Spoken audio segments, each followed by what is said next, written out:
दिल्ली की फिर से किलेबंदी कर दी गई है। दिल्ली को आने वाली हरियाणा और पंजाब की सड़कों को खोदा गया है, उस पर कीलें गाड़ी गई हैं, सीमेंट के बोल्डर बैरिकेडिंग करी गई है। किसानों को कुछ भी करके रोका जा रहा है और अगर जो खुद फिर भी आगे बढ़ रहे हैं उन पर आंसू गैस के बम और गोले फेंके जा रहे हैं। और हरियाणा की निरंकुश पुलिस यह भी कहते हुए सुनी गई है कि इस बार लाठी नहीं मारनी है, इस बार खोद देना है। यह असलियत है दिल्ली की बैठी हुई सरकार की। लेकिन मैं पूछना चाहती हूं, दिल्ली आने में गुनाह क्या है? क्या दिल्ली के रामलीला मैदान या जंतर मंतर पर अब किसान विरोध प्रदर्शन भी नहीं कर सकते?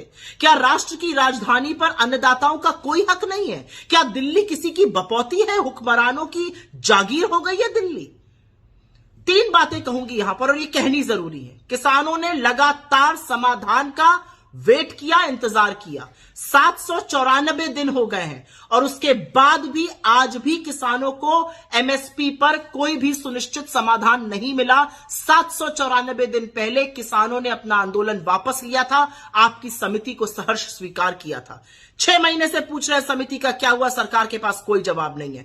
बजट आकर चला गया और असलियत यह है कि उस बजट में कृषि में कभी 4.5% से ज्यादा खर्चा होता था, अब वो घटते घटते घटते 2.5% के करीब आ पहुंचा है। स्टैंडिंग कमेटी, स्थायी कमेटी पार्लियामेंट की यह बता रही है कि 1 लाख रुपए से ऊपर, 1 लाख करोड़ रुपए से ऊपर जो कृषि का खर्च था वो राजकोष में वापस कर दिया गया है। तो किसान क्या करे? वो किसका मुंह देखकर बैठे? और अब एक नई भ्रांति फैलाई जा रही है। चरण चुंबक मंडली के पास साहब की ओर से व्हाट्सएप पर एक खर्रा आया है, अरे 11 लाख करोड़ खर्चा हो जाएंगे अगर एमएसपी लग गई।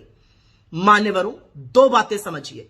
एमएसपी जो है वो प्राइस स्टेबिलिटी के लिए होती है। अगर दाम गिर जाए, किसानों को नुकसान ना हो तो एमएसपी पर खरीद हो। तो कभी भी पूरी एमएसपी पे खरीद नहीं होगी। प्राइवेट सेक्टर भी खरीदता है, गवर्नमेंट भी खरीदती है। यह प्राइस स्टेबिलिटी का साधन है।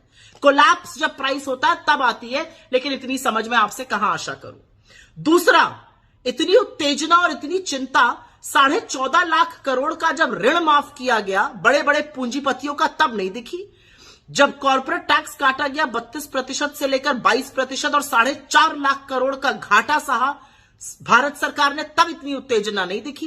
किसान की बात होगी और उत्तेजना शुरू हो जाएगी। और अब एक नई चीज कही जा रही है, चुनाव नजदीक आ गया तो किसान ये कर रहे हैं। हां, बिल्कुल कर रहे हैं।